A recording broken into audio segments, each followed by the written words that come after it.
पुण्यात मला एक बेसिक प्रश्न जाणवला की पुणे हे शिक्षणाचं केंद्र आहे. त्यावेळी 3.5-4 लाख विद्यार्थी हे महाराष्ट्राच्या ग्रामीण भागातून शिक्षणासाठी पुण्यात येतात. तर मला असं वाटलं की ह्या पोरांना आपण आहे ना व्यासपीठ दिलं पाहिजे. तर मी ह्या ग्रामीण भागातून आलेल्या विद्यार्थ्यांना सोबत घेतलं. आपल्या परीने जे जोडता येईल ते जोडण्याचा प्रयत्न केला. खूप मुलं सोबत आली. तर काही चांगले कार्यक्रम वगैरे केलं तर मला जाणवलं की नुसतं विचारधारा असेल किंवा आपल्या पक्षाची आयडिओलॉजी असेल ह्या लाईनवर एकत्र करून जमणार नाहीये.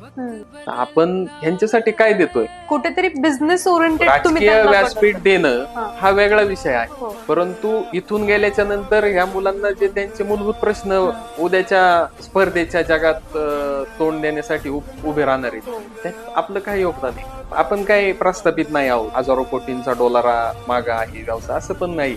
त्यावेळेस आपण जे त्यांच्यासाठी काही गोष्टी केल्या होत्या ते मूर्त स्वरूपात ह्या सगळ्या गोष्टींना येतंय असं मला वाटतं.